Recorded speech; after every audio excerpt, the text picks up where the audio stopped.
விராதிக்குளத்தை பொறுத்தவரை 12வது பரீட்சை எழுதிட்டு வீட்டுக்கு பாப்பா வர்றாங்க.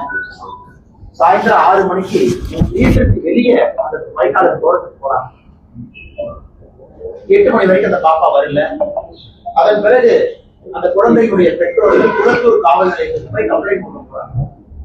விளாத்திக்குளத்துல குளத்தூர் காவல் நிலையத்துல அந்த கம்ப்ளைண்ட் எடுத்துக்க மாட்டேங்கிறாங்க. அடுத்த நாள் காலையில நீங்க விளாத்திக்குளம் அனைத்து மகளிர் காவல் நிலையத்துக்கு 11ஆம் தேதி காலையில் அங்க போறாங்க. அங்க இருக்கக்கூடிய காவல் ஆய்வாளர் அவர்கள் நம்ம ஒரு தரம் தாழ்ந்த வார்த்தையை பயன்படுத்தி பெற்றோர்களை உதாசீனப்படுத்துறாங்க. அதன் பிறகு மத்தியானம் 1:30 மணிக்கு 11ஆம் தேதி அந்த குழந்தையினுடைய சடலம் அங்க கிடைக்கும்.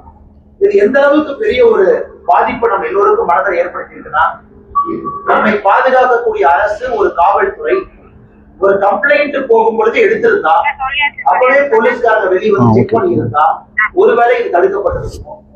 அதனால 10ஆம் தேதி சாயங்காலம் காணாம போன அந்த மாணவி 11ஆம் தேதி மத்தியானத்திற்கு மேல ஏற்கனவே தேடி இடத்துல சடலம் கிடைக்குதுன்னா யாரோ வந்து போட்டு போயிருக்காங்க. மேற்கட்டமா நமக்கு தெரியுமா? அதனால காவல்துறையினுடைய தோல்வி என்று சொல்வதை விட காவல்துறையை நிர்வாகிக்கக்கூடிய நம்முடைய முதலமைச்சர் ஐயா ஸ்டாலின் அவர்களுடைய முழு என்ன கமாண்ட் அண்ட் கண்ட்ரோல்ல வச்சிருக்கிறாங்க. இன்னைக்கு வந்து ஹோம் செக்ரட்டரியோட பத்திரிகையாளர் சந்திப்புல ஒரு சஸ்பெண்ட் பண்ணிட்டு அதனால பிரச்சனை முடிஞ்சிருச்சு அப்படிங்கிற மாதிரி சொல்றாங்க. இன்னும் குற்றவாளியை கைது செய்யப்படவில்லை. இதை நாங்க வன்மையா கண்டிப்பதை தாண்டி தமிழக மக்கள் புரிந்து கொள்ள வேண்டும். அந்த சகோதரி பேரை நம்ம பயன்படுத்தக்கூடாது. 17 வயது இருக்கிற காரணத்தினால அவங்க 10ஆம் வகுப்புல 500க்கு 495 மதிப்பெண், அப்புறம் 99%, 99%. இதை விட ஒரு ஏழை குடும்பத்துல ஒரு குழந்தை என்ன பண்ண முடியும் யோசிப்பாங்க. 99% மதிப்பெண்கள் பெற்று அந்த தலைமுறையை உயர்த்தக்கூடிய ஒரு வாய்ப்பு இருக்கும் கூட அந்த குழந்தைக்கு இது போல் நடந்திருக்கிறது. முதலமைச்சர் அவர்கள் வெற்றி தலை குனியணும்.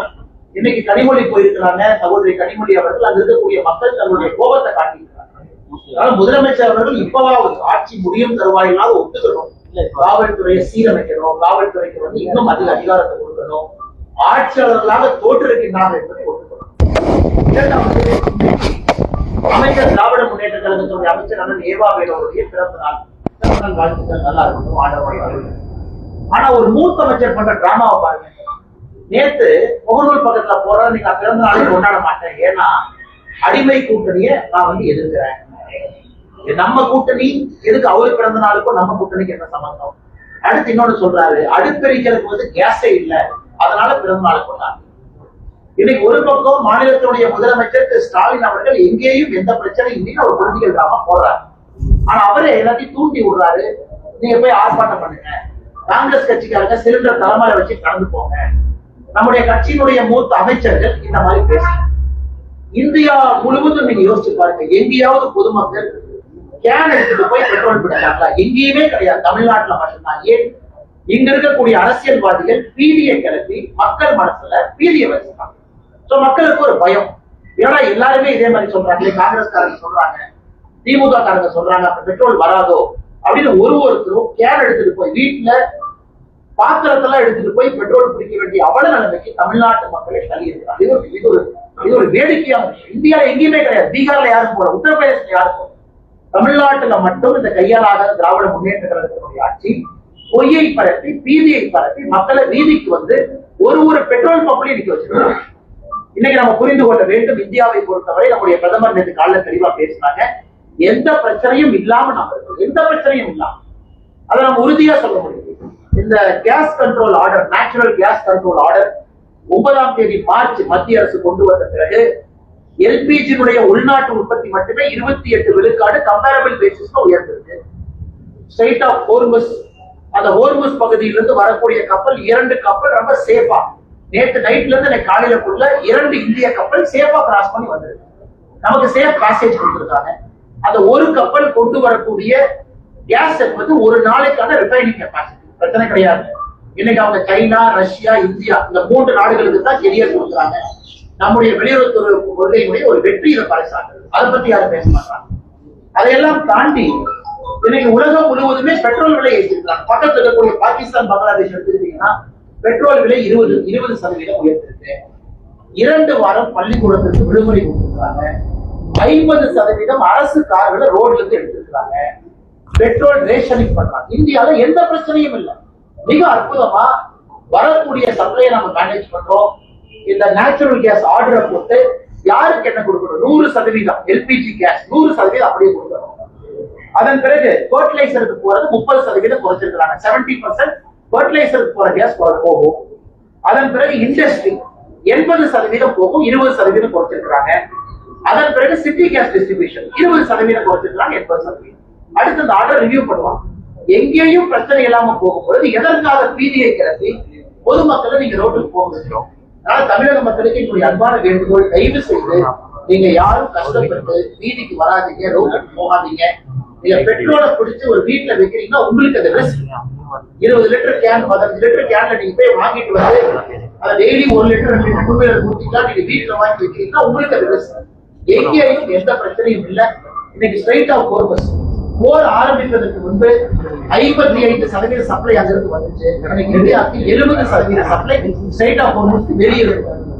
முதல்ல ஸ்ட்ரைட் ஆஃப் போர்பஸ் இல்லாம 55%, 45% அங்க வந்துச்சு, 55% வேற ஜோன்ல. இன்னைக்கு 70%, 15% போர்பஸ்ல இருந்து வெளியே எடுத்துக்கலாம். அந்த சப்ளை செயின் டைவர்சிபிகேஷன் பண்ணிருக்காங்க. பெட்ரோலியத்துறை அமைச்சர் அவர்கள் பாராளுமன்றத்தில் அதை பத்தி பேசுறாங்க. நேச்சுரல் கேஸ் பிரச்சனை கிடையாது, பெட்ரோல் ரிஃபைனிங் பிரச்சனை கிடையாது. இன்னைக்கு இதெல்லாம் நடக்கும் பொழுது ரிலையன்ஸ் இண்டஸ்ட்ரீஸ் அமெரிக்கால $300 பில்லியன் இன்வெஸ்ட் பண்ணி அங்க ஒரு ரிஃபைனரி போடுறாங்க. ரிஃபைனிங் கெப்பாசிட்டி நமக்கு இருக்கு. வரக்கூடிய பெட்ரோலியம் பொருள் உள்ள வருது. கேஸ் எந்த பிரச்சனையும் இல்லாத பொழுது திராவிட முன்னேற்ற கழகத்தினுடைய அமைச்சர்கள், காங்கிரஸ் கட்சிக்காரங்க இந்த பீதியை கிளப்பி தயவு செஞ்சு பொதுமக்களை பெட்ரோல் டீசல் வாங்க வச்சு வீட்டுல எக்கு தப்பா ஏதாச்சும் ஆயிர போது அதற்கு பொறுப்பு திராவிட முன்னேற்ற கழகத்தினுடைய அரசு. மூன்றாவது மிக முக்கியமானது என்னை பொறுத்தவரை, இன்னைக்கு பாராளுமன்றத்துல நம்ம பார்க்கணும், சம்பந்தமே இல்லாத ஒரு பிரச்சனையை திரு ராகுல் காந்தி அவங்க இருக்கிறாங்க.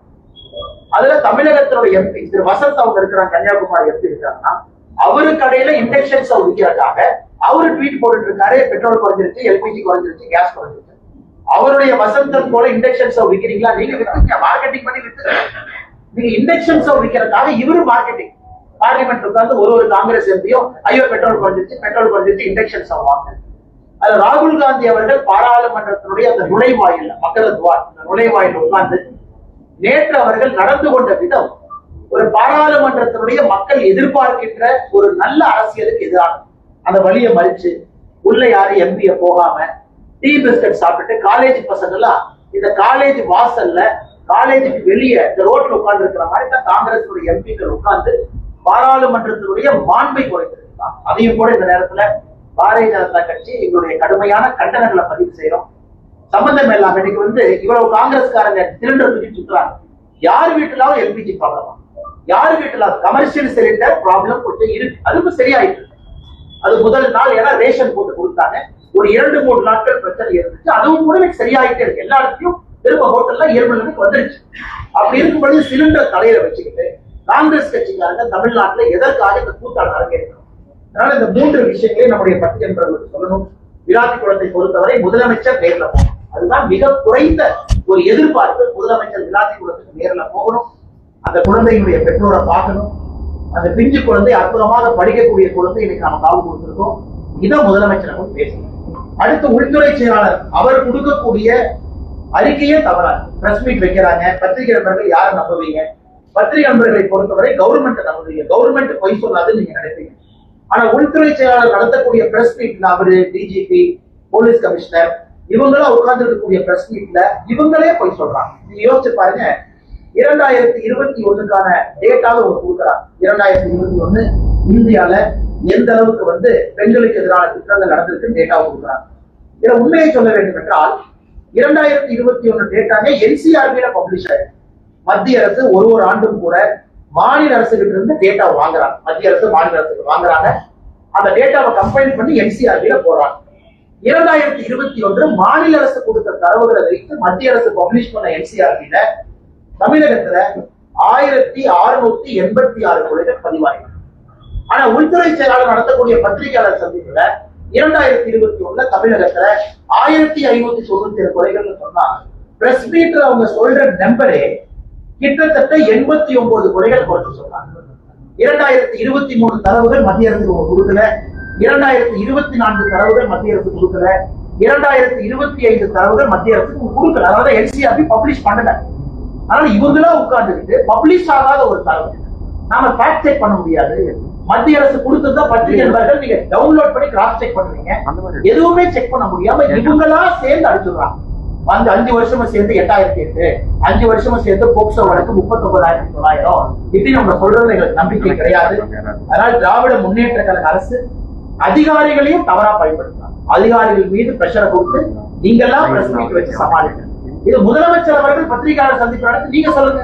உள்துறை அமைச்சர், உள்துறை செயலாளரா முதலமைச்சர் அவர்களா?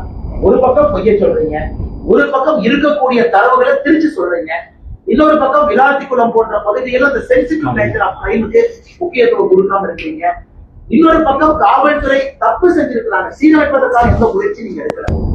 கடைசியாக நம்முடைய தேசிய ஜனநாயக கூட்டணி அனைத்து இந்திய அண்ணா திராவிட முன்னேற்ற கழகத்தினுடைய பொதுச் செயலாளர் எடப்பாடி பழனிசாமி அவர்கள் இன்னைக்கு தேசிய ஜனநாயக கூட்டணி ஒன்றாக இணைந்து தமிழகத்துல 17ஆம் தேதி வேறு வேறு ஊர்கள்ல ஒரே நாளில் நம்முடைய தலைவர்கள் தொண்டர்கள் எல்லோரும் இணைந்து திராவிட முன்னேற்ற கழகத்தினுடைய ஆட்சியில பெண்களுக்கு எதிராக, குழந்தைகளுக்கு எதிராக நடந்து கொண்டிருக்கக்கூடிய வன்கொடுமைகளை மக்களிடம் எடுத்து சொல்லணும். பாதுகாப்பு இல்லாத சூழ்நிலை. கிருஷ்ணகிரி 2.5 வயசு குழந்தை, இங்க 17 வயசு குழந்தை பாப்பா விளாத்திக்கணும், 65 வயது மூதாட்டி, எங்கேயும் யாருக்கும் நிம்மதி இல்லாத ஒரு சூழ்நிலை. இதையெல்லாம் ஒரு மிகப்பெரிய ஒரு கண்டன ஆர்ப்பாட்டமாக தமிழகத்துல வேறு வேறு இடத்துல நம்முடைய தலைவர்கள் நடந்திருக்கிறார்கள். கோயம்புத்தூர்ல அண்ணன் வேலுமணி அவர்களோடு இணைந்து நானும் இந்த போராட்டத்தில் இருக்கேன். நம்முடைய தலைவர்கள் எல்லோரும் இந்த போராட்டத்தில் இருக்கிறாங்க. அதே போல சென்னையில அண்ணன் எடப்பாடி பழனிசாமி அவர்கள் இருக்கிறாங்க. அதே போல மதுரையில அண்ணன் மைனார் நாகேந்திரன் அவர்கள், திருப்பூர்ல வானதி சீனிவாசன் அக்கா அந்த போராட்டத்தில் கலந்துக்கிறாங்க, திருநெல்வேலியில தமிழிசை சவுந்தரராஜன் அக்கா கலந்துக்கிறாங்க. அதே போல அண்ணன் டிடிவி தினகரன் அவர்கள், அண்ணன் அன்புமணி ராமதாஸ் அவர்கள் கடலூர் வேறு வேறு பகுதியில எல்லாருமே போராட்டத்தில் கலந்துக்கிறாங்க. இது நிச்சயமாக தமிழகத்துல பெண்களுக்கு எதிரான இந்த குற்றங்கள் தொடர்ந்து அதிகமாகி கொண்டிருப்பத ஒரு கூட்டணியாக இணைந்து ஒரு மாபெரும் ஒரு போராட்டத்தை நாம் முன்னெடுக்கின்றோம். அதற்கு பொதுமக்களுடைய ஆதரவையும் கூட இந்த நேரத்தில் பத்திரிகை நிறுவனங்கள் மூலமாக நாங்கள் கோருகின்றோம். கோயம்புத்தூர்ல 17ஆம் தேதி நடக்கக்கூடிய இந்த போராட்டத்திற்கு நம்முடைய தாய்மார்கள், சகோதரிகள் பெரும் திரளாக நீங்கள் பங்கேற்க வேண்டும் என்கின்ற வேண்டுகோளை உங்களுக்கு வைக்கிறோம். இதை தாண்டி உங்களுக்கு இருக்கிற கேள்வி, தமிழக வெற்றி கழகம் கட்சியில மாவட்ட செயலாளர்கள் பாஜக ஆனா தமிழக வெற்றி கழகத்தை பொறுத்த வரைக்கும் அந்த டிவிக்கு இருக்கக்கூடிய பொதுச் செயலாளர் தலைவர்கள் அவங்க எது கூட்டம் நடத்துறாங்க அவங்கள தான் கேட்கணும். கருத்து என்ன கேட்டாங்க அவங்கள தான் கேட்கணும். அந்த கருத்துல அவங்களுடைய மாவட்ட செயலாளர்கள் என்ன சொல்லி இருக்கிறாங்க அவங்கள தான் கேட்கணும். இப்ப டிவிக்கு நடத்தக்கூடிய ஒரு கூட்டத்திற்கும் வீடியோ கான்பரன்ஸுக்கும் எப்படி நான் பதில் சொல்ல முடியும்? என்னை பொறுத்தவரை விஜய் அவர்களை பற்றி இதுவரை நான் பேசியிருக்கக்கூடிய கருத்திலிருந்து எந்த மாற்றமும் நான் மாத்திக்கிறேன், அப்படியேதான் நான் இருக்கேன். ஆனா இன்னைக்கு ஒரு கூட்டணி வரணும், நடக்கணும் அப்படின்னு பத்திரிகை நண்பர்கள் நீங்க பேசுறீங்க. ஒரு பக்கம் டிவிக்கே எங்களுக்கு வேண்டாம் அப்படிங்கிறாங்க, இன்னொரு பக்கம் மாற்றுக் கட்சி நண்பர்கள் எங்க கூட்டணி பலமா இருக்கு நம்ம போறோம். இன்னைக்கு புதிதாக எந்த ஒரு இன்ஃபர்மேஷன் இல்லைன்னா புதிதாக சொல்வது அந்த கட்சிகள் தான் நீங்க கேட்கணும். நீங்க மீட்டிங் நடத்துறீங்க, மீட்டிங் எதுக்காக கருத்து கேட்டீங்க, நீங்க கேட்ட கருத்து உண்மையா அப்படிங்கிறது அவங்க பதில் சொல்லணும். எங்களுடைய நிலைப்பாடு மாறாதப்ப நான் எப்படி பதில் சொல்ல முடியும்? விசாரணைக்கு செல்வதை இது கூட தொடர்புபடுத்திக்கலாம். நம்ம ஒரு விஷயத்தை தெளிவா புரிஞ்சுக்கிறதுனா, தேர்தல் எந்த நேரமும் கூட டிக்ளேர் ஆகலாம். இன்னைக்கு நம்ம 14ஆம் தேதி, 16 வருதுங்கிறாங்க, 17 வருதுங்கிறாங்க, நமக்கு தெரியாது, 18 ஏதோ ஒரு நாளுக்கு அடுத்த இந்த வாரத்துக்கு வருது. தேர்தல் களம் சூடு பிடிச்சிருச்சு. திராவிட முன்னேற்ற கழகத்தை பொறுத்தவரை கம்யூனிஸ்ட் சண்டை போட்டு அவங்க அறிவித்து இருக்கிறாங்க. நம்ம கூட்டணியில உடனடியா இந்த மாடல் கோட் ஆஃப் கண்டக்ட் வந்த உடன் வேகமா தலைவர்கள் அதை வேலை செய்ய போறாங்க. இன்னைக்கு எலெக்ஷன் மோட்டுக்கு எல்லாமே வந்துட்டாங்க. இன்னைக்கு என்னுடைய கருத்து, எங்கள் கூட்டணி பலமா இருக்கு. தேசிய ஜனநாயக கூட்டணி இன்னைக்கு பலமா இருக்கு. யாரையும் எதிர்பார்த்து இந்த கூட்டணி இல்லை. நாங்கள் பலமாக இருக்கின்றோம், ஆரோக்கியமாக இருக்கின்றோம். 17ஆம் தேதி முன்னெடுக்கக்கூடிய ஆர்ப்பாட்டமும் கூட ஒரு சான்று. 3 முறை பிரதமர் அவர்கள் வந்து போயிட்டாங்க தமிழ்நாட்டுக்கு தேர்தல் களத்துக்காக. இன்னும் 2-3 முறை வர இருக்கிறாங்க மாடல் கோட் ஆஃப் கண்டக்ட். எங்களை பொறுத்தவரை நாங்கள் பலமா எங்க பாதையில போறோம். மற்ற கட்சிகள் கூட்டணி வேணும்னு நினைக்கிறாங்க, மற்ற கட்சிகள் இன்டர்னல் மீட்டிங் போட்டு கேட்கிறாங்கன்னா அந்த கட்சிகள் தான் பதில் சொல்லும். எங்க நிலைப்பாட்டை எந்த மாற்றம் இல்லை, நாங்க அதே நிலைப்பாட்டில் தான்.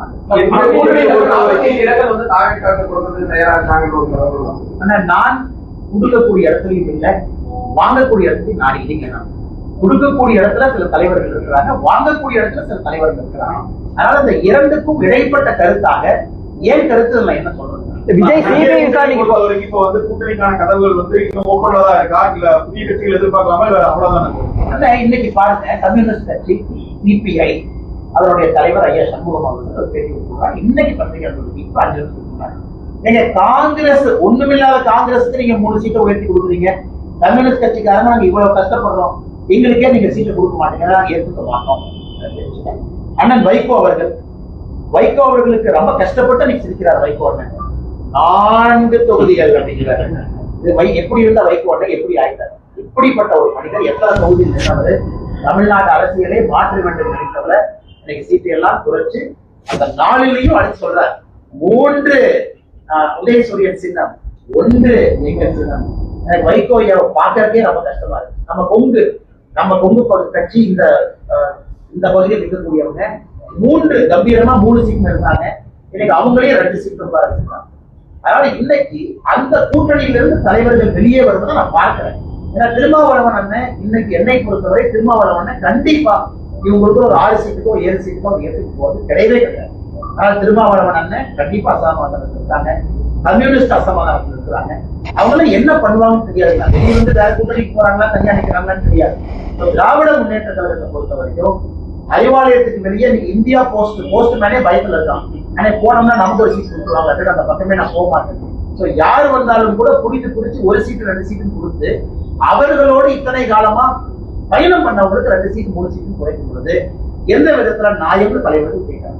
அது கூட்டணியில மாற்ற வருமானு கேட்டீங்க, வருவதற்கான வாய்ப்பு இருக்கு. திமுகவுடைய கூட்டணி நம்ம பார்த்துக்கிட்டு இருக்கோம், உள்ள இருக்கக்கூடிய சலசலப்பை பார்க்கிறோம். தேர்தல் எப்பொழுதுமே நெருங்கும் பொழுது ஒரு ஃபைனல் ட்விஸ்ட் எப்பவுமே தமிழக அரசியல் இருக்கும்.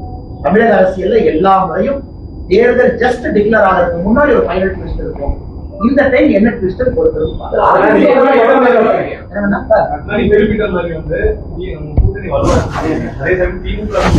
தொகுதி பங்கீடுகள் ஆரம்பிச்சு போயிட்டு இருக்கு. ஆனா இந்த கூட்டணியில இன்னும் வந்து தொகுதி பங்கீடு ஆரம்பிக்காம இருக்கிற காரணம் ஏதாவது ஒரு பெரிய கட்சியை வந்து வரவேற்காக காத்திருக்கக்கூடிய சூழலா? அதே நீங்க குறிப்பிட்ட இன்னைக்கு ஆளுங்கட்சிக்கு வந்து அவசரம் இருக்குன்னா காரணம் அவங்க மேல ஆன்டி இன்குபன்சி இருக்கு, மக்களுடைய கோபம் அவங்க மேல இருந்தா உடனே பண்ணணும். ஆனா எதிர்கட்சியை பொறுத்தவரை அது அவசரம் கிடையாது. 2021 அன்னைக்கு அதிமுக ஆளுங்கட்சியாக இருந்த போது கூட தேர்தல் அறிவிப்பு வந்த பிறகுதான் பாரதிய ஜனதா கட்சிக்கு தொகுதி பங்கீடு எங்க நிக்கணும் அப்படின்னு தான் வந்துருந்தாங்க. எங்களை பொறுத்தவரை யாருக்கும் எந்த அவசரமும் இல்லை. எல்லா இடத்துலயும் எல்லாரும் நடக்குது. உதாரணத்துக்கு நேற்று நான் தொண்டாமுத்தூர் பகுதியில அண்ணன் வேலுமணி அவர்களோடு பிரச்சாரம் பண்ணியிருக்கோம், வேறு பகுதியில பிரச்சாரம் பண்ணிட்டு இருக்கோம். நாங்க தொண்டாமுத்தூர் வேலுமணி என்ன அந்த பிஜேபி நிக்கிற அப்படிலாம் இல்ல, வேலுமணி நிக்கிறாங்க, தேசிய ஜனநாயக கூட்டணி பாரதிய ஜனதா கட்சியும் நாமளும் ஓட்டு போட்டு எல்லாத்தையும் ஒருங்கிணைக்கணும், நாம கூட்டம் போறோம். அதனால எங்களுக்கு எந்த அவசரமும் இல்லை. நாங்க எங்களுடைய டைம் லைன்ல சரியான முறையில போயிட்டு இருக்கோம். மேபி எங்களுடைய தலைவர்கள் மோடி ஐயா வரணும்னு நினைச்சாங்க, 3 மீட்டிங்கும் மோடி ஐயா முடித்து வைக்க வேண்டும் என்று நினைத்தார்கள், அது நடந்துருச்சு. அதன் பிறகு பாரதிய ஜனதா கட்சி இன்டர்னல் அசஸ்மெண்ட் அதையும் எங்களுடைய அகில இந்திய தலைவர்கள் செஞ்சுட்டு இருக்காங்க. எந்த தொகுதி யார் தொகுதிக்கான வேட்பாளர் யார், அந்த அசஸ்மெண்ட்டையும் நயினாரண்ண தலைமையில ஒரு டீம் எடுத்துட்டு இருக்காங்க. நாங்க சரியான டைம் லைன் எந்த அவசரம் வந்து வழக்கு ஜனநாயக படம் ரிலீஸ் அப்ப சிபிஐ வழக்கு அப்படிங்கிறது சொல்லி நெருக்கடி கொடுக்கறதா பேச்சு. அண்ணா நீங்க உங்களுக்கு தெரியுங்கண்ணே, இப்ப ஜனநாயகம் படம் சிபிஐ அண்ணா ஒருத்தருக்கு சிபிஐ மீது வழக்கு இருந்தா நான் சிபிஐ வழக்கு வேணும் கேட்டது யாரு? சிபிஐ வழக்கு வேணும் கேட்டது தமிழக வெற்றி கழகம். அவங்க கேட்கிறாங்களே, நாங்களும் சப்போர்ட் பண்ணோம். தமிழக வெற்றி கழகமும் கேட்கிறாங்க, தமிழ்நாடு சிபிசிஐடி சரியா இன்வெஸ்டிகேட் பண்ண மாட்டாங்க, சிபிஐ சிபிஐ வழக்கு வேண்டும் என்று கேட்டது தமிழக வெற்றி கழகம். இன்னைக்கு நீங்க என்ன சொல்றீங்க? அந்த சிபிஐ வச்சு டிவிகே பயமுறுத்துறீங்கன்னா நாங்க எப்படி அந்த கருத்து ஏன் 4 மாதங்களுக்கு முன்பு டிவிகே கேட்கும் போதே அவங்களுக்கு தெரியும். அதனால அவர்களுக்கும் அந்த நம்பிக்கை சிபிஐ பொறுத்தவரை இண்டிபெண்டன்ட் ஏஜென்சி அவங்க கேட்டுக்கிறாங்க, அது இண்டிபெண்டன்ட் ஏஜென்சியா இருக்கட்டும். ஜனநாயகத்தை பொறுத்தவரை இன்னைக்கு விஜயே கருத்து சொல்ல, நான் என்ன கருத்து சொல்றேன்? விஜய் அவங்க பத்திரிகையாளர் சந்திப்பு எத்தனை பொதுக்கூட்டத்துக்கு வர்றாங்க, எத்தனை இடத்துல பேசுறாங்க, ஈரோடு வேறு பகுதியில பேசிட்டாங்க, நிறைய இடத்துல பேசிட்டாங்க. ஏதாவது ஒரு இடத்துல விஜய் அவர்கள் ஜனநாயகத்தை பத்தி பேசிட்டோம், படத்தை பத்தி பேசிட்டோம், என்ன பிரச்சனை பேசணும், அதன் பிறகு என் கருத்து சொல்றாங்க. படத்துல நடிச்ச ஒரு நடிகர் பாரதிய ஜனதா கட்சி பிரச்சனை படுத்துன்னு சொல்லட்டும், பாரதிய ஜனதா கட்சி தூண்டுன்னு சொல்லட்டும், எங்கேயுமே சொல்லணும். சிபிஎஃப்சிக்கும் ப்ரொடக்ஷன் கம்பெனிக்கும் இருக்கக்கூடிய பிரச்சனை, சிபிஎஃப்சியினுடைய ரிவ்யூ கமிட்டி ஸ்கிரீனிங் கமிட்டி அது ஒரு மாதிரி போயிட்டு இருக்கு, கோர்ட் இன்டர்ஃபியர் ஆயிருக்கு. இதுல எல்லோருமே மத்திய அரசு பாரதிய ஜனதா கட்சி குற்றம் சுமத்தினா எங்க சொல்ல முடியும்? யாராச்சும் குற்றம் சுமத்தினா பதில் சொல்லணும். எங்களை யாருமே குற்றம் சுமத்தாத பொழுது, எங்களை குற்றம் சுமத்துறது யாரு? திமுக. ஆச்சரியம். அதாவது ஓனாய் நனையுதல் நரி அறுவச்சாமா நம்ம ஊர்ல சொல்லுவாங்க. ஓனாய் நனையுதல் ஆடு அறுவச்சாமா. அதாவது இன்னைக்கு டிவிகேக்கு பிரச்சனை திமுக. இன்னைக்கு திராவிட முன்னேற்ற கழகம் மீது சுமத்தக்கூடிய குற்றத்துக்குலாம் நாங்க பதில் டைம் வேஸ்ட் பண்ண நியாயமான குற்றச்சாட்டு பதில் சொல்றோம். விஜயாவை குற்றச்சாட்டு நாங்க போய் பதில் சொல்லணும். ஜனநாயகத்திற்கு அதிகாரப்பூர்வமாக தமிழக வெற்றி கழகத்தினுடைய தலைவரும் பொறுப்பாளர்களும் எங்களுக்கு என்பதையும் அவங்க சொல்லுங்க. CBFC, court, KVN production, Vijay இவங்க சம்பந்தப்பட்ட வழக்கு அவங்களுக்குள்ள சிபிஐ விசாரணைக்கு சம்பவத்துக்கு வந்து உடனடியாக முதலமைச்சர் வந்து விழாக்குளத்துக்கு இன்னும் போகல. அதாங்க அதே மாதிரி ரீல்ஸ் பண்ணிட்டு இருக்காங்க. அந்த ரீல்ஸ் வந்து கூட்டு பேசியிருக்காரு, அவர் கூட ரீல்ஸ் எடுத்திருக்காரு. அதே முக்கியம் உங்களுக்கு. ஆனா இன்னைக்கு முதலமைச்சர் அவர்கள் இன்னைக்கு காலையில் எத்தனை பேர் பார்த்தீங்கன்னு தெரியலீங்கன்னா, 2 நல்ல பசங்கன்னா அருமையான பசங்க. அவங்கள வந்து நம்ம எந்த தேவா ஜீவா ரெண்டு அற்புதமான பசங்க. சின்ன வயசுலயே ரீல் எல்லாம் போட்டு நல்லா பண்றாங்க. அதுல நம்ம எந்த மாற்று கருத்தும் இல்லை. அவங்கள வர வச்சு முதலமைச்சரை வந்து ரீல்ஸ் எல்லாம் போட்டுட்டு அந்த குழந்தைகளை கடைசியா சொல்ற, தம்பி நல்லா படிப்பா அப்படிங்கிற. நீங்க அரசு பள்ளியில கஞ்சா புழக்கத்தை நிறுத்தினீங்கனாவே குழந்தைங்க நல்லா படிப்பாங்க. அரசு பள்ளிக்கூடத்தை தரமா கொடுத்தீங்கன்னாவே குழந்தைங்க நல்லா படிப்பாங்க.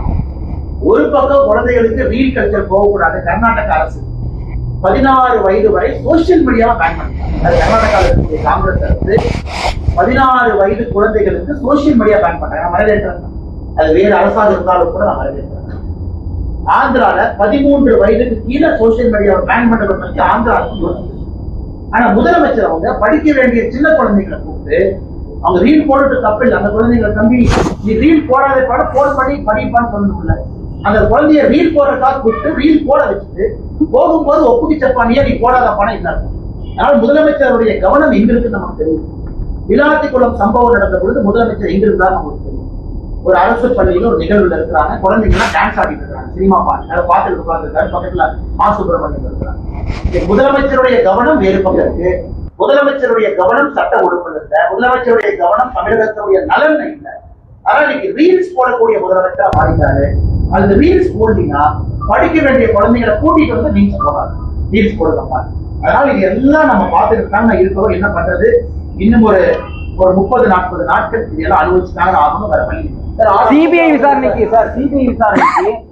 தன்னை மட்டும் எதற்கு அழைக்கிறார்கள், மற்ற அமைச்சர்களும் எல்லாரும் தான் அங்க வந்திருந்தாங்கன்னு சொல்லி செந்தில் பாலாஜி ஒரு கருத்து வச்சிருக்காரு. நான் அங்க இருக்கக்கூடிய ஒரு மாவட்ட அமைச்சராக அங்க நான் போயிருந்தேன் அந்த டைம்ல. ஆனா என்னை மட்டுமே அவங்க அழைக்கிறதுக்கான காரணம் என்ன, முதல்வர் முதற்கொண்டுதான் அங்க வந்திருந்தாரு அப்படிங்கிற ஒரு கருத்து. ஆனா கண்டிப்பாக செந்தில் பாலாஜி அவர்களை சிபிஐ விசாரணைக்கு அழைக்கணும். எதற்குன்னா இதுல 2-3 விஷயங்கள் இருக்கு. 10 ரூபாய் பாலாஜி என்று நான் பேசும் பொழுதுதான் செருப்பு வந்ததுன்னு சொல்லும் பொழுது அதை நீங்களும் சொல்றீங்க, நானும் சொல்றேன். அப்படி இருக்கும் பொழுது அந்த சம்பந்தப்பட்ட நபரை அழைத்து விசாரிக்க வேண்டியது சிபிஐ கடமை. நம்பர் 1. நம்பர் 2, சம்பவம் நடக்கவே ஸ்பாட்ல இருந்தவர் செந்தில் பாலாஜி. ஆம்புலன்ஸ் கூட்டிட்டு வந்தாரு. ஆம்புலன்ஸ்ல திமுக ஸ்டிக்கர் ஒட்டிக்குது, திமுக மருத்துவமனை ஸ்டிக்கர் ஒட்டிக்குது. செந்தில் பாலாஜி தான் ஃபர்ஸ்ட் ஆளா அங்க இருந்தாலும் அவரு சொல்றாரு. அவரை கூப்பிடணும். 3வது, முதலமைச்சருக்கு தகவல் சொன்னது யார்? செந்தில் பாலாஜியா இருக்கலாம். எல்லா அரசு ஹாஸ்பிட்டலுக்கும் இங்க போனது யார்? செந்தில் பாலாஜியா இருக்கலாம். அங்க ஆளுகின்ற கட்சியினுடைய மாவட்ட செயலாளர் என்கின்ற பொறுப்பில் இருக்கக்கூடிய செந்தில் பாலாஜி ஒரு டிகிரி ஆஃப் கண்ட்ரோல் இருக்கு. அமைச்சராக இருந்திருக்காங்க. ஏன் டிவிகே கட்சியினுடைய மாவட்ட செயலாளர் கூப்பிட்டுருக்காங்க, அவர் போயிட்டு இருக்காரு. தமிழ்நாடு அரசுடைய டிஜிபி ஸ்டேட் இன்டெலிஜென்ஸ் கூப்பிட்டுருக்காங்க, அவங்க போயிட்டு இருக்காங்க. சம்பந்தப்பட்ட நபர் திரு விஜய் அவங்களை கூப்பிட்டுருக்காங்க, 2 முறை போயிட்டு வந்திருக்காங்க. அப்படி இருக்கும் பொழுது சிபிஐ செந்தில் பாலாஜியை வந்து அழைத்தது முழுமையிலும் முழுமை சரியான ஒரு பார்வை. ஆனா செந்தில் பாலாஜி அவங்க மடியில் ஏதோ கொஞ்சம் கனம் இருக்க மாட்டேங்க. ஏன் பதறாரு? சிபிஐ கூட்டாங்க, போனேன், பேசினேன், வர வேண்டியதானே. மடியில கனம் இருக்கிறனால ஏன் பதறாங்க? அவர் ஏன் வந்து நைட்டா ஸ்டாலின் அன்னைக்கு கூட எடுத்துட்டு போறான்னு பாக்குறாரு. இது ஸ்டாலின் அவங்க நினைப்பாங்க, தம்பி நீ போறனா போகும்போது என்னையும் பிடிச்சிட்டு போறாங்க. அந்த மாதிரிதான் இருக்கவருடைய பதில். நான் அந்த பதில பார்த்தேன்னா, அதனால சிபிஐ அவர்கள் செந்தில் பாலாஜி அவங்களை கூப்பிட்டது முழுமையிலும் அது உண்மைதான். அவங்க போகணும், கோஆபரேட் பண்ணணும். மடியில கனமணினா கோஆபரேட் பண்ணுங்க, ஏன் பயப்படுறீங்க? இது எதுக்கு வந்து நீங்க வந்து அப்படியே பதறீங்க? அவருடைய பத்திரிகையாளர் சந்திப்பை பார்த்தாவே செந்தில் பாலாஜி அவர்கள் பதறுவது நமக்கு தெரியும். எனக்கு தெரியல யாரு குற்றம் செஞ்சாங்கன்னு தெரியலீங்கன்னா அது சிபிஐ என்கொயரியில உண்மை வெளிவரும். காவியும் ஒன்னா கலக்காதுன்னு சொல்லியிருந்தீங்க, அது உறுதியா இருக்கீங்களா? ஆனா நான் ஏற்கனவே சொல்லியிருந்தேன்னா என்னுடைய கருத்து எந்த மாற்றம் இல்லை. காரணம் அவங்க சித்தாந்தத்தை வேற சித்தாந்தத்தை டிக்ளேர் பண்ணாங்க, நாம் ஒரு சித்தாந்தத்தில் இருக்கோம். அப்படி இருந்தும் அரசியல் கூட்டணிக்குள்ள முரணான கட்சிகள் இருக்கான்னு கேட்டீங்கன்னா இருக்கு. நான் இதே சொல்லுங்க, நான் உங்களுக்கு அரசியல் தெரியும், எனக்கு அரசியல் தெரியும், நான் உட்காந்துக்காம எதுவும் பேச விரும்பல. முரணான கூட்டணிகள்லாம் இருக்கா? இருக்கு. ஒரு காமன் கோல்ல இருக்காங்களா? இருக்கு. வேறு வேறு கொள்கைகள் இருந்தாலும் கூட பொது எதிரியை இருக்கிறதா இருக்காங்களா? இருக்கு. நான் உங்களுக்கு ஆரம்பத்துல சொன்னது டைம் லைன் இன்னைக்கு வந்துருச்சு. எலெக்ஷன் வரப்போகுது, எல்லா கட்சிகள் இருக்காங்க, திமுக பேச்சுவார்த்தை நடத்த ஆரம்பிச்சுட்டாங்க. எப்பவுமே தேர்தலுக்கு முன்பு தமிழகத்துல எப்பவும் ஒரு ட்விஸ்ட் நடக்கும். இந்த வருஷம் என்ன ட்விஸ்ட்? அதே நேரத்துல சீட்டை கொடுக்கக்கூடிய இடத்துல நான் இல்ல, சீட்டை வாங்க வேண்டிய இடத்துல நான் இல்ல, நான் ரெண்டுக்கு நடுவில் ஏதோ இடத்துல இருக்கேன். அதற்கான தலைவர் ஆனா நான் எல்லோருக்கும் பிரச்சாரம் பண்றேன்னா எல்லோருக்கும் போய் நிற்கிறேன். தமிழகத்துல திராவிட முன்னேற்ற கழகத்தினுடைய ஆட்சி தூக்கி எறியப்பட வேண்டியது தெளிவா இருக்கும். என் சகோதரி பேரு சொல்ல வேண்டும் என்ற ஆசை காரணம், இறந்த பிறகுனால அவருக்கு ஒரு மரியாதை கொடுக்கணும். 17 வயசு இருக்கிறால போகணும் நம்ம சொல்ல முடியாது. 495 மதிப்பெண் வாங்கினா 500க்கு அந்த குழந்தைய கொடூரமா கொண்டிருக்காங்கன்னா இந்த ஆட்சி இருக்கிறதுமாக இருக்கு. நான் எல்லா கேஸுக்கும் நான் திமுக சொல்றேன். அண்ணா யூனிவர்சிட்டி இதே இடத்துல சாட்டியிருக்காங்க. காரணம் திமுக சிசிடிவி போடல. உதயநிதி ஸ்டாலின் சிண்டிகேட் மெம்பரா இருந்த ஒரு கல்லூரி வாட்ச்மேன் திமுக கொடி போட்டு அக்யூஸ் உள்ள போறான். இவ்வளவு நடக்குதுன்னு நம்ம பேசுறோம். இது எல்லாம் அரசுடைய குறைபாடுகள். எல்லா கேஸுக்கும் நாங்க திமுக சொல்லிக்கணும். திராவிட முன்னேற்ற கழகம் ஆட்சிக்கு வந்த பிறகுதான் அரசு இயக்கங்கள் செயலிலிருந்து குற்றங்கள் அதிகமாயிருக்கு. அதுதான் நாங்க சொல்றது. கோயம்புத்தூர் ஏர்போர்ட் பக்கத்துல பேட்ரோல் வண்டி போட்டுருக்கணுமே, ஏன் போடுங்க? இவ்வளவு விளம்பரம் பண்றீங்க, இவ்வளவு பண்றீங்க. ஒரு 10 பேட்ரோல் வண்டி வாங்கி கொடுத்துருந்தா பேட்ரோல் வண்டி அங்க போகும். அந்த இடத்துல குற்றம் நடக்கும் நமக்கு தெரியும். முழுப்புதல் ஏர்போர்ட் காம்பவுண்ட் வார ஒட்டி இதெல்லாம் தான் அரசுடைய குறையாக நாங்கள் தொடர்ந்து சொல்லுவோம். அதிமுகவோட கட்சி வந்து இப்ப பலகீனமா தான் இருக்கு. இந்த சூழலை எப்படி சார் அவங்களுக்கு மக்களுடைய செல்வாக்கு ஓட்டு சதவீதங்கள் ரொம்பவே பின்தங்கியா இருக்கு. 5000 ரூபாய் பணம் அவருடைய எல்லா விதமான விஷயமும் மக்கள் மத்தியில் வேறமா இருக்கு. நாடாளுமன்ற தேர்தல்ல நீங்க பிரிச்சு நிறுத்தது வந்து பாஜக பலனங்கள்ல முன்னாடி வந்து அதிக வாக்குகள் பொறுத்தவரை அனைத்து இந்திய அண்ணா திராவிட முன்னேற்ற கழகத்தினுடைய முதலமைச்சர் வேட்பாளர் முன்னாடி இருக்காங்க. கூட்டணி மிக வலுவாக பலமாக கலந்தது. அமமுக அண்ணன் டிடிவி தினகரன் அவங்க உள்ள இருக்காங்க. அனைத்து இந்திய அண்ணா திராவிட முன்னேற்ற கழகத்தினுடைய தொண்டர்கள் மிக மிக சுறுசுறுப்பாங்க. ஏன்னா அவங்க வெற்றியை சுவைத்தாக வேண்டும் என்கின்ற தைரியம் இருக்காங்க. நான் இன்னைக்கு பல இடத்துல பிரச்சாரத்துக்கு போகும்போது அதிமுக தொண்டர்கள் கூட இருக்கிறாங்க, நான் பாக்குறேன். ஏன்னா அவர்களும் இந்த எலெக்ஷனை ஒரு மரியாதை பிரச்சனையாக நம்ம ஜெயிச்சாங்கிற வெறி அந்த தொண்டர்கள். பாரதிய ஜனதா கட்சியினுடைய தொண்டர்களுக்கு அந்த வெறி இருக்கு, ஜெயிக்கணும். பிரதமர் சொல்லிட்டாங்க, நம்ம ஜெயிக்க வைக்கணும். பிரதமர் சொன்ன பிறகு நாம இங்க எந்த கூட்டணி இருக்கக்கூடிய எல்லாரையும் ஜெயிக்க வைக்கணும். ஆனா திமுகவுடைய ஒரு தலைவர்களை பார்க்கும் பொழுது எதையோ சாதிச்ச மாதிரி அவங்க பாடி லாங்குவேஜ் இருக்கு. ஏதோ எலெக்ஷன் முந்தானத்தே நடந்தது, அவங்க ஜெயிச்சுட்டாங்க அப்படிங்கிற மாதிரி இருக்கு. இதுதான் அவர்கள் அழிவுக்கு அஸ்திவாரம்.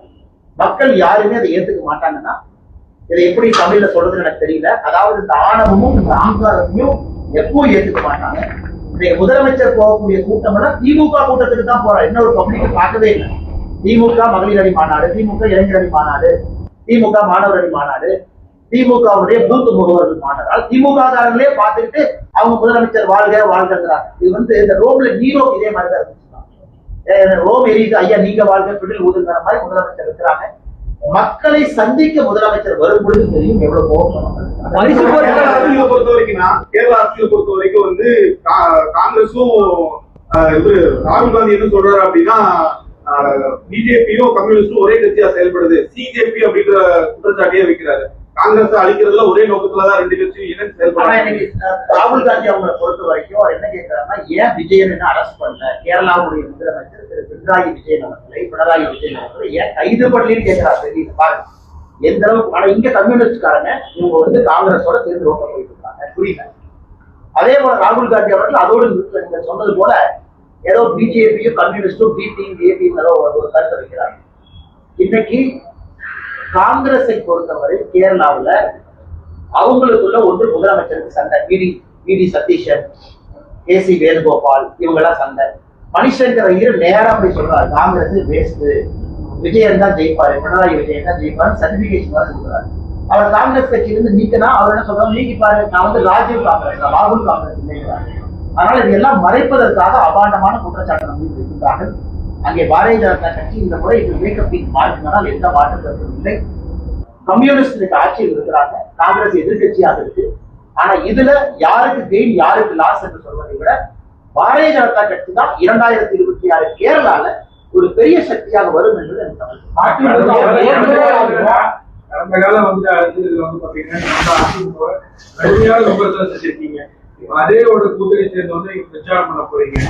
அது எப்படி ஒரு பாரதிய ஜனதா கட்சியோட உண்மையான தொண்டை 2024 தனிச்சு நின்றுங்கன்னு சொல்லும் பொழுது நான் விமர்சித்து தான் ஆகணும், தனிச்சு நிற்கணும், எங்க கட்சியை வளர்க்கறதுக்கு தான் எனக்கு பொறுப்பு கொடுத்துருக்காங்க. மாநில தலைவர் பாரதிய ஜனதா கட்சி என்கின்ற பொறுப்பு பாரதிய ஜனதா கட்சியை வளர்த்துவதற்கு. ஆனா இன்னைக்கு கூட்டணியில் இருக்கும் பொழுது இந்த கூட்டணியினுடைய ஒரு தொண்டன் தான், கூட்டணியில் ஒரு கருத்து இருக்கும் பொழுது அதை முழுமையாக ஏற்றுக்கிட்டு எங்களுடைய தலைவர்கள் இந்த வழியில போன்னு சொல்லும் பொழுது போகணும். ஆனா இங்க வந்து என்னதான் நீங்க கிரிக்கெட்ல 11 அப்படின்னு இருந்தாலும் கூட டீம் கேம் தான். இன்னைக்கு தமிழகத்துல பாரத பிரதமர் நரேந்திர மோடி அவர்கள் என்டோர்ஸ் பண்ணியிருக்காங்க, எடப்பாடி பழனிசாமி அவர்கள் முதலமைச்சரா வரணும். அவங்க ஸ்டேஜ்ல பேசினாங்க. திரு அமித்ஷாஜி அவர்கள் தெல்ல தெளிவாக சொல்லியிருக்காங்க. பிறகு அண்ணாமலையை பொறுத்தவரை எல்லோருக்கும் பிரச்சாரம் செய்வது என் கடமை. அதான் நான் அப்பொழுது ரிஃப்ளெக்ட் பண்றேன், பிரதிபலிக்கிறேன்.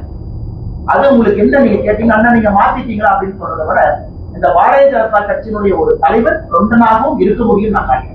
தலைவராக இருக்கும் பொழுது கட்சியினுடைய வளர்ச்சிக்கு நான் தலைவராக இருந்தேன். இன்னைக்கு அந்த கட்சியினுடைய தொண்டனாக இருக்கின்றேன். கட்சியினுடைய வெற்றிக்காக நான் பாடுவேன். எடப்பாடி பழனிசாமி மீது நீங்க வச்ச விமர்சனம் அப்படியே இருக்கா, அதை மாத்திட்டீங்க? அரசியலை பொறுத்தவரை உங்களுக்கு தெரியுங்கன்னா எடப்பாடி அண்ணனும் என்னை பத்தி சில விமர்சனங்கள் வச்சிருக்கிறாங்க, எல்லா தலைவரும் என்னை பத்தி வச்சிருக்காங்க. அது காலத்தினுடைய கட்டாயம், அந்த நேரத்துக்கு அவங்க வைக்கிறாங்க. அதனால நீங்க ஒன்னொன்னையும் பின்னாடி திரும்பி பார்த்து அப்படி சொன்னீங்க இப்படி சொன்னீங்க இப்படி சொன்னீங்கன்னா எந்த அரசியலை யாரும் நீங்க பண்ண முடியாது. இன்னைக்கு தமிழகத்திற்கு 2026க்கான தேவை எடப்பாடி பழனிசாமி. காரணம் எங்களுடைய கூட்டணியுடைய முதலமைச்சர் வேட்பாளர் எல்லாரும் நிக்கிறோம், அவர் ஜெயிக்கிறார். 234 தொகுதியில தேசிய ஜனநாயக கூட்டணியுடைய வேட்பாளர் ஜெயிக்கிறார். ஆனா ஒருத்தர் சொன்னது, உதாரணத்துக்கு முதலமைச்சர் ஐயா ஸ்டாலின் அவர்கள் இந்த முறை நான் யார பாயிண்ட் பண்ணாங்கன்னு, நீங்க வந்து ஸ்டாலின் ஐயாவுக்கு பர்த்டே விஷ் போட்டீங்க, ஸ்டாலின் ஐயா ஒரு ரிப்ளை பண்ணிருக்காங்க. ஆனா எனக்கு ரிப்ளை பண்றாங்க, ரிப்ளை பண்ணீங்க. ரெண்டாவது, முதலமைச்சராக நான் ஸ்டாலின் அவர்களை விட்டு கொடுத்தது கிடையாது. அந்த மரியாதை, அந்த தரம், அவருக்கு கொடுக்கக்கூடிய அந்த செல்வாக்கு, முதலமைச்சர் என்கின்ற பதவி எப்பொழுதுமே எங்கேயும் நான் விட்டு கொடுத்தேன்.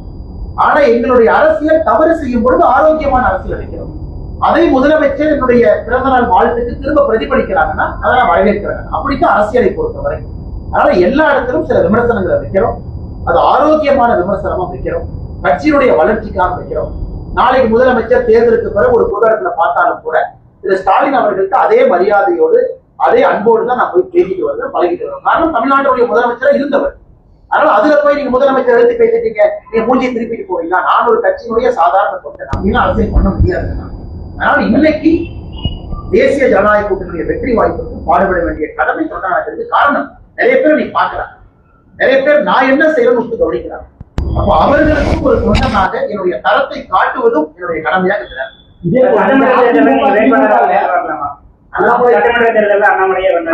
இதுவரை கட்சியில யாருமே வந்து தேர்தலை நில்லுங்க அப்படின்னு சொல்லிருந்தா 2024 பாராளுமன்ற தேர்தல் நிக்க சொன்னாங்க. இன்னைக்கு எனக்கு கொடுத்திருக்கக்கூடிய பணி, சில பணிகள் கொடுத்திருக்கிறாங்க, அதை நான் செஞ்சுட்டு இருக்கேன். தமிழ்நாடு முழுவதும் தெருமுனை பிரச்சார கூட்டத்தை நடத்தணும் சொல்லிட்டாங்க. கட்சி எல்லோரும் இணைந்து ஒரு 22,000 இடத்துக்கு மேல தெருமுனை கூட்டத்தை நடத்திருக்கிறோம். அடுத்து மகளிர் அணியினுடைய பிரச்சார கூட்டம் ஒரு பக்கம் போயிட்டு இருக்கு, பட்டியலின சகோதர சகோதரிகள் அணியினுடைய பிரச்சார கூட்டம் ஒரு பக்கம் போயிட்டு இருக்கு. அதை பார்த்துட்டு சொல்லிட்டு நாங்க பார்த்துட்டு இருக்கோம். கட்சி என்ன சொல்லுதோ நாம செய்ய போறோம். பிரச்சாரம் பண்ணா பிரச்சாரம் பண்ண போறோம், எலெக்ஷன் நீங்க போய் நின்னா நீங்க போறோம். நம்மை பொறுத்தவரை கட்சி முடிவெடுக்கிறோம், குறிப்பிட்ட பணியை நாம் கோவில் அதிக இடங்களில் இந்த முறை எதிர்பார்க்கலாமா சார்? நான் யாருக்காக சொல்றேன், இதுவரைக்கும் வாயை திறந்து சீனை கொடுக்க நான் யார்ட்டையும் கேட்டது, என் லைஃப்லயே கேட்டது, கேட்கவும் மாட்டேன், அது என்னோட பழக்கமும் கிடையாது. 2021 டெல்லிக்கு சென்ற பிறகு கட்சி சொன்னாங்க அளவு குறிச்சில போட்டியிட்டேன். 2024 வரை டெல்லிக்கு நாம எல்லாத்தையும் எடுத்துட்டு போனோம், வேற எல்லாம் எடுத்துட்டு போனோம், போட்டியிட வேண்டும் என்று கட்சி சொன்னாங்க. கோயம்புத்தூர்ல 13 நாள் இருந்துச்சு, நேரா வந்து இறங்கி வேலையை ஆரம்பிச்சோம். கட்சி சொல்லட்டும், எதாவது இருந்தாலும் நம்ம செய்யணும். நானாக அதெல்லாம் தாண்டி வந்துட்டேன். நானாக போய் எனக்கு கொடுங்க இதை கொடுங்க அப்படின்னு கேட்கிற அளவுக்கு நான் இல்லை. கட்சி தேவையை விட அதிகமா தான் நம்ம கொடுத்துருக்காங்க. கட்சி சொல்றதை நம்ம செய்ய போறோம். நானாக இந்த கட்சிகிட்ட எதையும் கேட்க மாட்டேன். தேவையை விட அதிகமா கொடுத்துருக்காங்க. எத்தனையோ தலைவர்கள் இருக்கும், எதுக்கு 36 வயசுல ஒரு மாநில தலைவர் பார்க்கணும் நம்ம கேட்டோமா? கொடுத்திருக்கிறாங்க, அந்த வேலையை செஞ்சோம். இல்ல மாநில தலைவர் பதவி இப்ப இவங்க இருக்குன்னு சொன்னாங்க, நம்ம அப்டேட் பண்ணோமா? இல்ல, சொல்லி இருக்கிறாங்க, நம்ம பின்பற்ற போறோம். அடுத்து இதை செய்யும் சொல்ல போறாங்க, நம்ம செய்ய போறோம். அப்படித்தான் ஒரு கட்சியில இங்க இருக்கக்கூடிய தவறுனா டிமாண்ட் இப்படி இருக்கணும் அப்படி இருக்கணும். ஒரு தலைவனுக்கும் அது அழகல்ல, சொன்னதுக்கு பழகல. அதே நேரத்துல கோயம்புத்தூர், திருப்பூர், கொங்கு பகுதியில பாரதிய ஜனதா கட்சி நிறைய சட்டமன்ற உறுப்பினர் அனுப்பணும். அனைத்து இந்திய அண்ணா திராவிட முன்னேற்ற கழகம் நிறைய சட்டமன்ற உறுப்பினர் அனுப்பணும். தமிழ்நாடு முழுவதும் பாரதிய ஜனதா கட்சி சட்டமன்ற உறுப்பினர்கள் இருக்கணும். தமிழ்நாடு முழுவதும் அதிமுக நிறைய இடத்துல ஜெயிக்கணும். அதான் எங்கள் நோக்கம். எல்லோருக்கும் இதுல லாபம் இருக்கணும், எல்லோருக்கும் இதுல மகிழ்ச்சி இருக்கணும், எல்லா கட்சிகளும் சந்தோஷமா இருக்கணும். அதற்கான ஒரு முயற்சி. இப்ப தேர்தலுக்காக திமுகவுக்கும் அதிமுகவுக்கும் பல்வேறு பகுதியில் அண்டா குண்டாய்களே கொடுத்தாங்க. அதாவது தேர்தல் கால அந்த ஒரு அன்பளிப்பு மாதிரி இல்லாம தலைவர்களின் பிறந்த நாளை ஒட்டி கொடுக்கப்படும் நலத்திட்டங்கள் என்ற பெயர்ல கொடுக்குறாங்க. இந்த மாதிரி அரசியலை நீங்க பார்த்து வந்து இதுக்கான மாற்று அரசியல் அப்படிங்கிற விஷயங்கள் எல்லாம் தொடர்ந்து இன்னைக்கு இருக்கக்கூடிய சூழ்நிலை வாழ்க்கையில சில இடத்துலீங்கன்னா சில விஷயத்த பார்க்க முடியும், செயல்படுத்த முடியாது. ஒரு சூழ்நிலை வரும்பொழுது செயல்படுத்த முடியும். இன்னைக்கு நடக்கின்ற அரசியலை பார்த்து கொண்டிருக்கின்றோம். கட்சி சொல்லுகின்ற வேலையை செய்து கொண்டிருக்கின்றோம். வருங்காலத்துல ஒரு நாள் வரும், அன்னைக்கு அதை பேசுவோம். இப்போதைக்கு நீங்க உங்களை நிலைப்பாட்டை மாற்றமே சாக்கிங்களா? நான் தப்பு பண்ணல. நான் இன்டெகிரிட்டியா மெயின்டைன் பண்ணேன். கூட்டணியை கூட்டணி எல்லாத்துக்கும் எல்லாம் அட்ரிபியூட் பண்ண முடியாது. அவங்க வேலையை செய்யறாங்க. அதாவது நான் நீங்க சொல்றதை வச்சு இவங்க இதை கொடுத்தாங்க அதை கொடுத்தாங்க இதுக்குள்ள நான் போக விரும்புறீங்கன்னா அண்ணாமலை என்கின்ற மனிதனை கேளுங்க, அரசியலை கேளுங்க. நான் சொல்றேன், கூட்டணியை பத்தி இவ்வளவு கேட்டீங்க, விலாவரியா பேசிட்டேன். சீட்டு கேட்டீங்களான்னு கேட்டீங்க, கேட்கலீங்க. கட்சி சொன்னா நிக்கிறேன், இல்லாட்டி பிரச்சாரம் பண்றேன்னு சொல்லிட்டேன். இதை விட நான் என்ன தெளிவா சொல்றேன். அதிகமா வந்து மாற்று கட்சிகள் அதிகமா இருக்குங்க.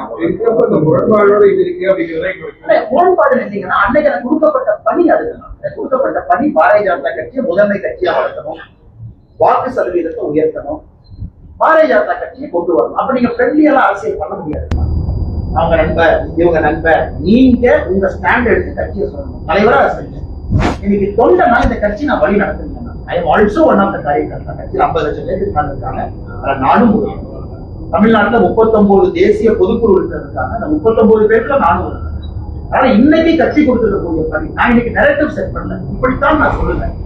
ஒரு காலம் வரும்பொழுது அன்னைக்கு நான் ஒரு கேள்விக்கான பதில கண்டிப்பா நான் எதிர்கொள்ள போறேன், கண்டிப்பா நான் சொல்ல போறேன். அன்னைக்கு நான் நோ கமெண்ட்லாம் எப்பவுமே என்னோட அரசியல் வாழ்க்கையில எந்த கேள்விக்கு நோ கமெண்ட் நான் சொன்னதே இல்லைங்கன்னா அது எந்த கேள்வி கேட்டாலும் நான் பதில் சொல்லியிருக்கேன். இன்னைக்கு நாம அதிமுகவை ஜெயிக்க வைக்கிறோம். எடப்பாடி முதலமைச்சராகிறோம். பாரதிய ஜனதா கட்சியுடைய சட்டமன்ற உறுப்பினர்கள் சட்டசபைக்கு அனுப்புறோம். கூட்டணி கட்சியை ஜெயிக்க வைக்கிறோம்.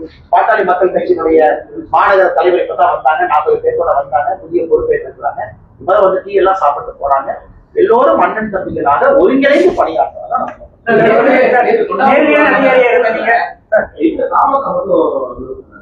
ராமா கட்டினாங்க. அந்த பக்கம் ஆர்வம் இருந்தாங்க. புளியமுத்தூர்ல இருந்தாங்க. நீங்க வந்து புளியமுத்தூர் ஒரே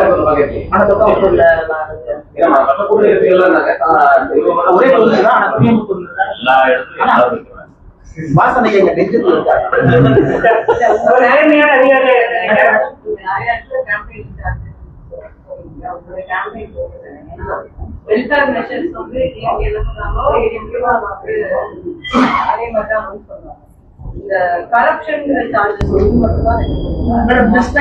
தமிழ்நாட்டை பொறுத்த வரைக்கும் வெல்ஃபேர் பாலிடிக்ஸ் என்பதை தாண்டி எஃபிஷியன்சி ஆஃப் கவர்னன்ஸ் தான் முதல் நோக்காக மக்கள் பார்க்கறாங்க. ஏன்னா எல்லா கட்சிகளுமே இன்னைக்கு வெல்ஃபேரை பொறுத்த வரைக்கும் இன்னைக்கு ஆல்மோஸ்ட் ஒரே ஸ்டேஜில் இருக்காங்க. புதிதாக வந்திருக்கக்கூடிய தமிழர் வெற்றி கழகமும் வெல்ஃபேர் ஒரு பக்கம் இருக்கிறாங்க. நாம் தமிழர் கட்சி மட்டும்தான் தனிச்சு அந்த வெல்ஃபேரிசம் அப்படின்னு மூன்று பிரதான கட்சிகளும் ஒரே பக்கம் தான்.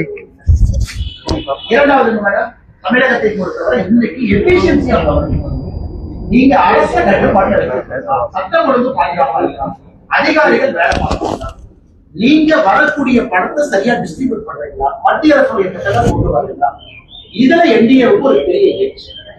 தமிழ்நாட்டு மக்களுக்கு இன்னும் 5 ஆண்டு சண்டை போற ஒரு கட்சி தான். இன்னும் 5 ஆண்டுகளுக்கு மத்திய அரசு உரசி என்ற ஒரு கட்சி, மத்திய அரசுடைய திட்டங்களை செயல்படுத்தக்கூடிய கட்சி, அதே நேரத்தில் சட்டம் ஒழுங்கு பாதுகாக்கக்கூடிய ஒரு கட்சி, அதே நேரத்தில் லோக்கல் தாசில்தார் ஆபீஸ்ல, ஆர்டிஓ ஆபீஸ்ல, ஆபீஸ்ல ஒரு கரப்ஷன் இல்லாத ஒரு ஆட்சியை நினைக்கிறாங்க. இன்னைக்கு அது தேசிய ஜனநாயகம். வெல்ஃபேர் எக்கனாமிக் ஆல்மோஸ்ட் எல்லாரும் அப் டவுன் மக்களுக்கு தெரியும் அதிமுக தேசிய ஜனநாயக கூட்டணி ஆட்சியை வந்த பிறகு இவனையே தான் நம்ம சொல்ல கொடுத்துப்போம். அது எந்த மாற்று கருத்து இல்லை. ஏன்னா நம்ம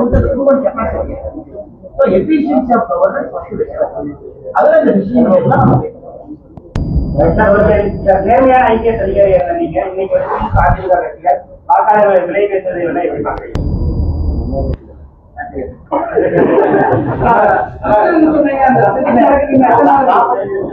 கவுண்டமலையில போட்டீங்கன்னா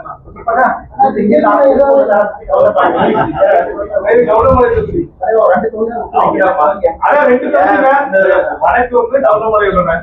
கவுண்டமலை உங்களுக்கு